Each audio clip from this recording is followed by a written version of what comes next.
Good morning, it's Monday, Parshas Chikas Bulak Zion Tammuz, Tuvshim Pai Vov, and it's June 22nd, 2026. My name is Gershy Schwarcz, and I'm here to bring you the news of what happened over the weekend. Your daily report of the news of the last 24 hours, powered by Yiddish24, provided to you by The Click. So, the British Prime Minister Keir Starmer just officially announced his resignation, and the Iranian negotiation team walked out from the first round of talks in Geneva with the US, obviously. Good thing Qatar and Pakistan thought that they were there to keep the discussions going like they're always there. President Trump asked Americans if ICE should be renamed to NICE. I guess he was serious. I wouldn't put it past him. The results are in. They may surprise you or not. And Chevron has signed a 20-year deal to supply power for Microsoft's huge new data center in West Texas. All of this and way more only here on Edge. But before we do that, let me give you a fun challenge, okay? Which window shades, blinds, and curtains company is the largest and most leading brand in the industry of window shades? 90% cheaper than most. Yet, their quality is obviously made in America and serviced by Heimish Galat, a company that prides itself with employing 100% Heimish Yidden. Home Finish, obviously, Home Finish, 845-372-6613. Again, you can WhatsApp them, you can text them on 845-372-6613, email them info@myhomefinish.com. You can visit the website on myhomefinish.com. Again, myhomefinish.com. But first, you need shades. If you know of a new development, a house being built somewhere, and you know people that need shades, you just recommend My Home Finish. And you also can tell them about the new offer that we have because they partner with On Edge, especially for our On Edge viewers and listeners, an offer between 5 and 10% off by mentioning code On Edge. Okay, the number is Home Finish, 845-372-6613. Homemade, home service by Heimish Mention by Home Finish. Today's program is also brought to you by Halo. Okay, Halo 2. Now, Halo 2 is high-functioning water with alkaline. Usually the body of a person needs about, I'd say, 7.5 pH to be able to function. But this brings you more energy. It refreshes you. It helps, it gives some sort of boost to your liver to be able to fight potential viruses that might contaminate or, enter your territory unwelcome. So this is why you need to drink such water. So you can find it in your local grocery. Halo 2. You know, the bottle with the big white label and blue nice letters, Halo 2. All right, let's continue to the news. British Prime Minister Keir Starmer, resigned this morning. In the country.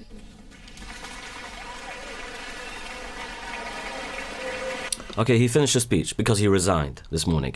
This comes after weeks of turmoil inside his government. Many people resigned. He spoke to King Charles III to tell him the news. He promised to stay until the new leader is chosen by September. At first, he said that he would not leave, but today he changed his mind after talking with his ministers. He said that he asked them whether he was still the best person to lead the country and the party. He said, quote, "I have heard the answer from my parliamentary party to that question, and I accept that answer with good grace." Obviously, the answer that he heard was no. Now, for the race for the new leader is already starting, and Andy Berman officially announced he is running to replace Starmer. He was sworn in today as Member of Parliament, but he is not Prime Minister yet. Still, he is the clear favourite to take over. Nominations to replace Starmer open on July 9th, and the winner becomes Britain's 7th Prime Minister in 10 years. Nigel Farage reacted by calling for a general election. He said that if Labour thinks they can put another professional politician into number 10, it has another thing coming. Now, Trump reacted to the news on Truth Social, obviously. He wrote, quote, "Keir Starmer will resign as Prime Minister of the United Kingdom." That was yesterday. He failed badly on two very important subjects: immigration and energy. The reason I'm screaming is because he's writing in full caps, and then he writes in quotes, like in brackets, "Open North Sea oil." I wish him well. That's in small caps. The relationship between the two leaders has gotten worse lately over the war in Iran because he refused to open Diego Garcia, for those of you remember. Refused to let him in. And then he asked them for help in the Strait of Hormuz. He refused. And then at the end of the day, he said he'll send his ships, which are less functional. Only direct high-level talks about nuclear weapons between the United States and Iran have failed, as you could expect. Obviously, the meeting in Switzerland lasted about 18 hours, but it fell apart in the middle. Why? Because the Iranian team was offended and walked out. They said they were offended by Trump's post on Truth Social about controlling Hezbollah. There he posted, Iran must immediately stop their high-paid the highly paid proxies, which is the Houthis, Hamas, Hezbollah, you name it, and Hezbollah in Lebanon, from causing trouble. If they don't, he said, we will hit Iran very hard again, just like we did last week, only harder. Aside from protesting about Trump's posts, they also claimed that Foreign Minister Abbas Araghchi was not allowed to take a photo. They said that he was also denied a shared public statement. American officials tell a different story. They say that Iranians ran from the large number of reporters and then went back to their rooms. They refused to talk to them. After the talks broke down, Iran said it would only talk through the middlemen. They demanded an apology from Trump, and they also wanted Israel to pull its troops out of southern Lebanon. When it says in the Gemara in Yima, see the Römische Tippel Beyad Puras, there's a machlokas in that, so we'll see which one wins. Trump defended his strong words, and he said that the recent military strikes completely destroyed Iran's military forces. He specifically named their Navy, Air Force, and missile launchers. Trump also threatened to use his military to take control of the Strait of Hormuz by force. And Lindsey Graham confirmed this, obviously, today. He posted, there will be no tolls in the Hormuz Strait for 60 days after the ceasefire period. He always manages to change names of things. The Hormuz Strait. Anyway, and there will be no tolls, in big caps, he writes, after the 60-day period has expired, unless they are imposed by and for the United States of America. Should the deal not be completed for services rendered as the guardian angel to the countries of the Middle East for purposes of both past, present, and future reimbursement of costs. If you didn't understand this, it's okay because Trump wrote it. Now, Trump also announced a multi-billion-dollar lawsuit against the New York Times.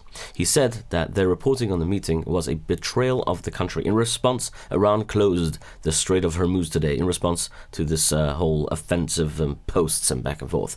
Not to the New York Times. I think it's a separate story. Anyway, they claim Israel broke the ceasefire in Lebanon. The closure stopped all boat traffic in an important water route, obviously, and it forced one of the oil ships to turn around, and it also stopped European naval mission. The United States military responded right away. They sent refueling planes, a Navy patrol plane, and 2 A-10 attack jets to the Middle East. Stock market numbers for the Dow and the S&P 500 and Nasdaq all dropped before the new inflation data came out, even though Asian markets actually went up. Now, this is where Pakistan and Qatar stepped in after this whole situation with the Iranians being offended. The two countries worked to bring the Iranians back to the table. Pakistan's representative was Prime Minister Shehbaz Sharif himself, and Qatar's representative was its Prime Minister Sheikh Mohammed bin Abdulrahman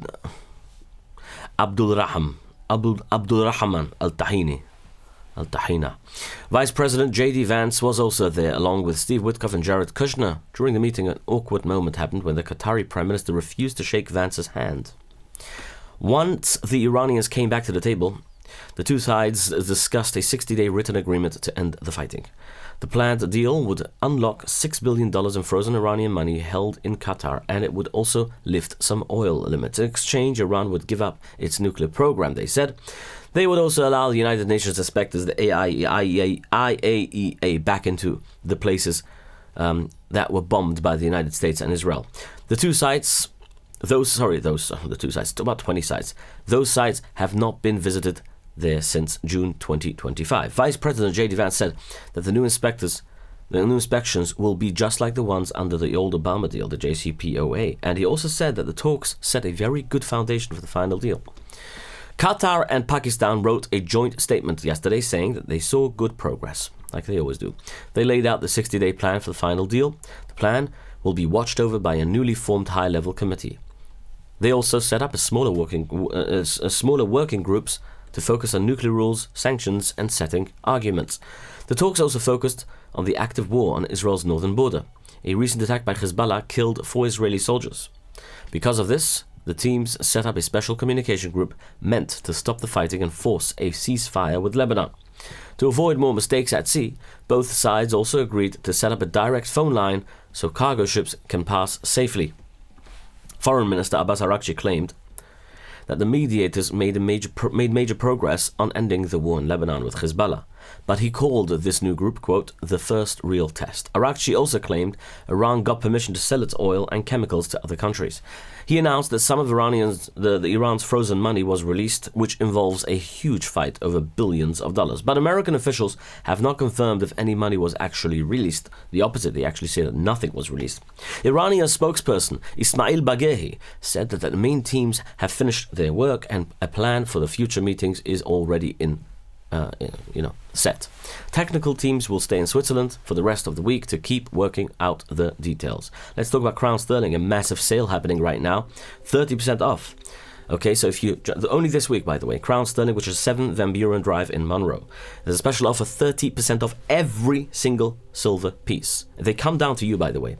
Also, they have something called a trade-in offer. You can get over market value for your old silver at home. You have any old candelabras or old becher or old banged up something that you want to sell, and bring it into the store. They'll give you over market value, and you'll get the credit and plus a 30% off discount. Who does that? Nobody. Crown sterling does do this. Free delivery across the tri-state area. Also, everywhere in New York City. The whole Muncie, Monroe, even upstate in the country right now. People are heading to the country very soon, so it's a great time to go and stock up. And obviously, Batzidich mit China Zilba, as they say. Yiddish, call them and text them on 845-783-0675. Again, the number is 845-783-0675. If you have no patience to get out of your home, you can get them to come down to you. This is what they do. Crown sterling. Because if it's crown, it's actually real. Moving to the northern front. Israel and Hezbollah have agreed to a shaky ceasefire in Lebanon. But reports obviously say over the weekend that it was already broken. Now, who could imagine it differently, right? Israel's Foreign Minister Gideon Saar said that they would respect the Lebanon ceasefire as long as Hezbollah doesn't breach it. We don't have territorial ambitions in Lebanon, but we will not withdraw from the security zone and expose our citizens to Hezbollah's attacks and possible invasion. He added, quote, and that was also the Prime Minister himself today as well in the morning, they both said that it's in the interest of both Lebanon and Israel that Hezbollah's terror state will be dismantled. This agreement allowed ordinary people to return and check their broken homes. Like I said last week, one of the people that returned to their houses found a bunch of goats inside the house, living there for a few weeks, obviously. But Israeli military chief Lieutenant General Eyal Zamir warned his troops that the situation can change very quickly. During recent missions, forces captured a large Hezbollah tunnel filled with holes for firing rockets. Inside, they found 50 Iranian-made explosive drones, the Shahid drones. Now, both Defense Minister Israel Katz and Prime Minister Benjamin Netanyahu completely rejected claims that Israeli troops might move back. Netanyahu said that they will stay there to protect citizens and they will not leave until the Islamic terrorists are destroyed. Other countries also reacted. From Syria, President Ahmed al-Shara announced after Trump said that he should fight Hezbollah. He said he will not fight Hezbollah with his military. Never. However, he is willing to join peace talks and support the Lebanese government. From America, U.S. Ambassador to Israel Mike Huckabee stated that they will keep strongly supporting Israel. Trump also backed this and announced his support for Netanyahu. He said, Bibi Netanyahu is a warrior. He's a warrior Prime Minister of Israel, and he should be acknowledged as that. They should give him credit. He also threatened to hit Iran very hard again over Hezbollah. At the same time, US and Iranian negotiators met for a first round of talks, which ended with encouraging progress, like we said before. Back across the border in northern Israel, an incoming Hezbollah drone flew directly at a military base. But the drone got caught in an Erev string, and exploded on the wire. We actually discussed it on the special yesterday with Shragi Stern. If you've listened to it in Yiddish, you can go back on my site on onedgenews.com. You can find it there. Or it's in Yiddish, obviously. It's in Yiddish24, exclusively on Yiddish24, like I do the rest of my show, right, in Yiddish. Or you could, if you want to call Kol Mevaser, you can listen to it there on 111 from the main menu now, and on 118 on my designated key. All right, this saved soldiers from the blast. It was a miracle. Israel also killed two unnamed terrorists, we haven't got the name so far, after they threw firebombs at Carmel Tzur community, which is a citizens live there. The attackers also set tires on fire during this attack. But still, J.D. Vance announced, over the past 24 hours, it's probably been the most peaceful the situation in Lebanon has been, he said. This previous 24 hours were pretty good, he says. Obviously, there was some shooting 72 hours ago, he says, but this is a work in progress. All right, as long as J.D. is hopeful, right? Down in Gaza, the Israeli military and the Shin Bet killed a top Islamic terrorist. He is the man who kidnapped 12-year-old Yagil Yaakov from Kibbutz Nir Oz on October 7th. His name was Zaki Youssef Muhammad Abu Mustafa, and he was the top leader for the Islamic Jihad terror group. The military says a photo showing him inside the Israeli territory while the boy was being taken. He was killed in an airstrike in southern Gaza on Friday. Also in Gaza, massive amounts of concrete are overflowing into homes. The Israeli military pumped the concrete into the ground southeast of the Al-Maghazi refugee camp. People in the area believe that the military is using it to close up underground tunnels forever. The concrete is filling the tunnels below and is pushing up through hidden openings. The mixture is spilling directly into houses above ground. Residents say they are worried the heavy concrete will completely block their local sewer pipes. Staying in the Middle East, a huge explosion hit a major natural gas plant in Qatar. The blast happened at a factory that prepares gas near the capital city of Doha. The explosion was so loud that people felt the ground shake across the whole city, and even parts of Bahrain also felt it. Reports say there may have been more than one explosion, and heavy smoke is now rising from the factory area. Qatar's government claims the blast happened because of a machine problem when workers tried to turn the plant back on after it was off quite a while after the war. 13 workers were killed and at least 66 were injured. Rescue workers rushed to the plant right away and they are still working at the scene. This specific factory prepares natural gas from an area that Qatar shares with Iran. Qatar uses this plant to sell gas, which helps Tehran get around worldwide trade limits. As of now, no gas leaks were found. Well, besides the sales that Iran is doing to make money. Moving on to Israel. Okay, the Shin Bet, Shabak, and the Israeli military say they have stopped dozens of terror attacks over the past year. These attacks were planned by Hamas, working from Turkey. Intelligence agencies found that the group, and they said that the members planned attacks, the group members planned attack, and moved weapons from Turkey. They also recruited new terrorists. After several investigations, official charges have been filed against Hamas members living in Turkey. Investigations also found a photograph from more than 20 years ago showing the early history of this group. This photo shows current Turkish President Erdogan sitting with several Islamic leaders. One of them was the late Yusuf al-Qaradawi. He was an Islamic scholar who gave a religious order that allowed suicide attacks against Israelis. And Erdogan was sitting amongst those people. Is it surprising to you? Not really. Moving on to the Israeli politics, Netanyahu is thinking about shutting down the government.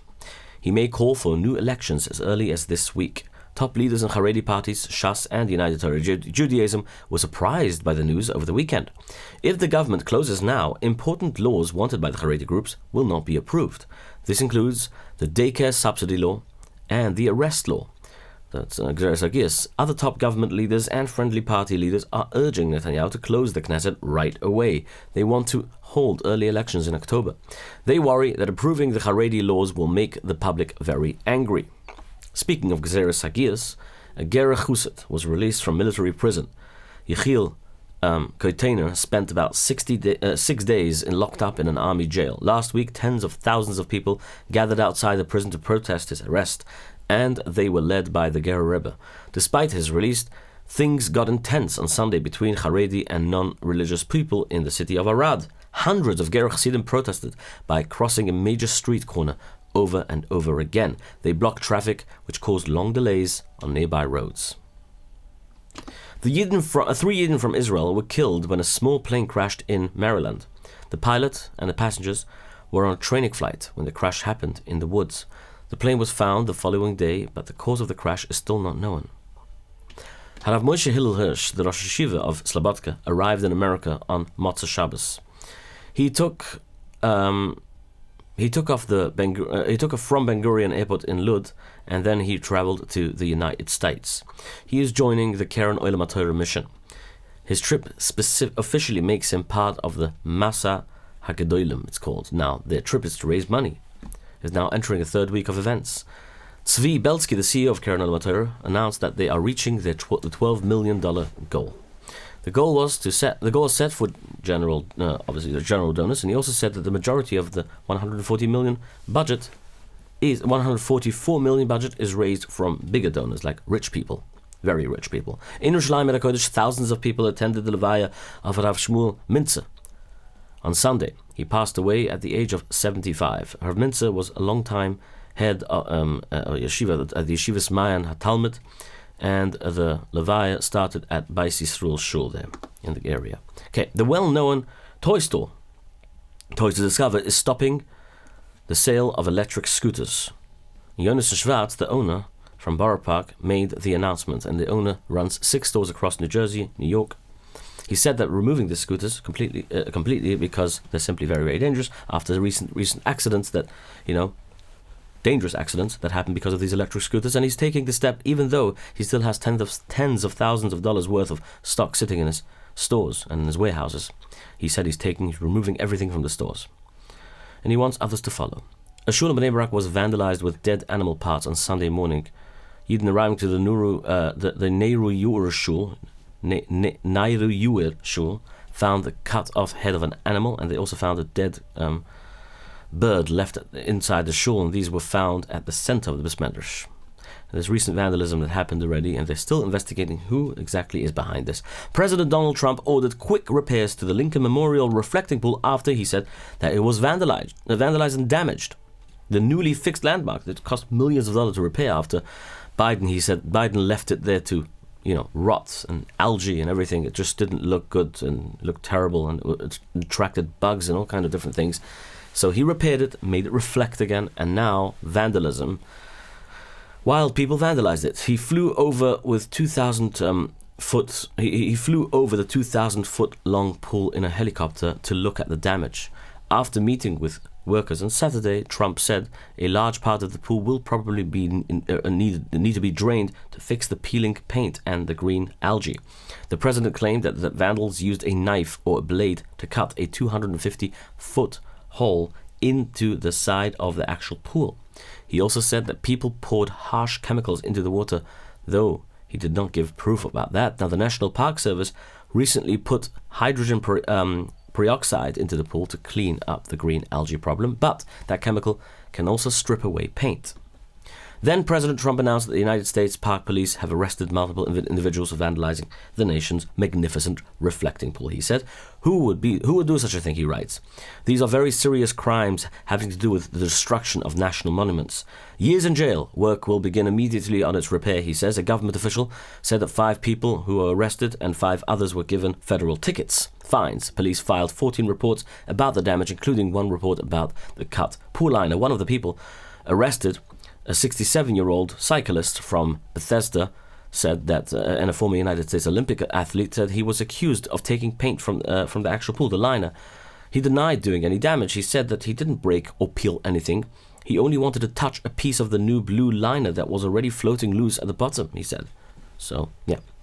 Don't touch a crime scene. That's the rule. Last November, Trump announced plans to fix the pool and paint it American flag blue color for the country's 250th birthday, which is happening on July 4th. Workers finished the fixes and refilled the pool by June 5, but the water turned green with algae days later. And now with the vandalism, obviously the first round of work cost about $14 million, so you can imagine how much it will cost now to be fixed. And that's why we need YS Capital Group, because if you want to borrow some money for an investment, you call YS Capital Group, and the answer is yes, 718-831-2168. At least 13 people were hurt in a shooting in Chicago on Friday night. This happened when 2 shooters fired from a car into a crowd. The attack was also part of a very bad weekend shooting all over the city, when shootings happened one after another. Reports say at least 4 people were killed and 22 others were shot. President Trump noticed the shootings and posted about it on Truth Social. He asked why the Illinois governor, J.B. Pritzker, has not asked him for help from Washington. Trump wrote, I could make Chicago a safe city in 1 month. In 1 year, it would be one of the safest. And he also said that Washington, D.C. went from being one of the worst cities in the country to one of the safest. Governor Pritzker hasn't answered the president yet. In the past, he said that he doesn't need help from Washington. Well, we see how that works for him. On the bigger side, the brighter side, Trump revisited the thought of changing the agency's name ICE to NICE. He wrote on Truth Social, it happened from a joke by the way, the concept I have had for quite some time.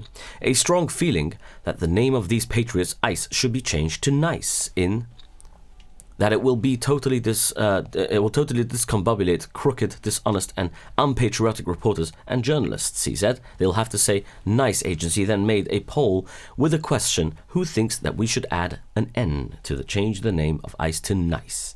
And the public answer was yes. To National Immigration, NICE stands for National Immigration and Customs Enforcement, NICE. Let's talk about Arrive Express. 845-622-1111 or 845-254-1111. Now, we know in the summer you need to get places and you need to call. You want to run to Crown Sterling, right? Get a taxi. Run. 845-622-1111. They will take you. They have a fleet in Monroe as well, so you can easily call there. And 845-254-1111 and take you home. All right. Connect. What did I say now? Right-wing candidate, someone, whatever his name is, won the presidential election in Colombia. I'm not going to pronounce his name because I can't. Anyway, he beat the left-wing ruling party candidate, and also I'm not going to pronounce the name, on the vote on June 21st, 2026. The outgoing president, Gustavo Petro, who we all know already, we mentioned him several times, is refusing to accept the results, obviously. Petro claims that voting data and software were changed to fake the numbers. Petro also made direct claims against Israel. He claimed that Israel rigged the elections to make his party lose. The defeated candidate is also fighting the close vote, even with the complaints that De La Espriella has claimed victory. Oh, that's his name. He's a millionaire from outside of the political system, and he was backed by, obviously, Donald J. Trump. And Trump wrote on Truth Social, he won big. The new president-elect is a strong supporter of Israel, and he promised to rebuild the relationship with Israel that is the outgoing president, Gustavo Petro, has broken and ruined. Trump voiced his concerns about NATO and Italy. He wrote on Truth Social, quote, after spending trillions of dollars on NATO, Italy and its prime minister wouldn't even think, I have to read his post, sorry about that, anyway, wouldn't even think of becoming involved in the Islamic Republic of Iran and their very serious nuclear threat. For decades, he writes, we defended them. But when tested, they are not there to defend us and the rest of the world. Not good, he writes. This post was made after NATO chief Mark Rutte,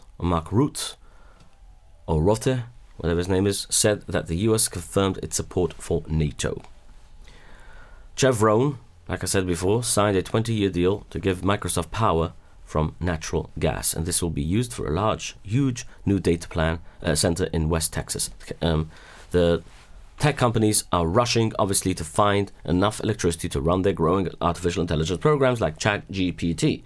The new power plant will be called Project Kilby.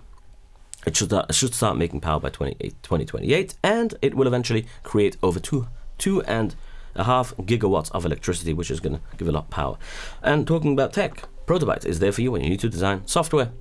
The best in the business. You don't have to spend and waste your time on AI when you can actually rely on someone who knows how to do this thing, and they'll get it done for you. Just tell them what you want, they'll give you a clear plan, and they'll design the software you need in no time. 347-354-1237. Visit their website, see their portfolio on proto-byte.com. Mention on Edge for a good deal. My friends, thank you so much for joining me today. Have a wonderful day, and again, we'll see you tomorrow. Daily report of the news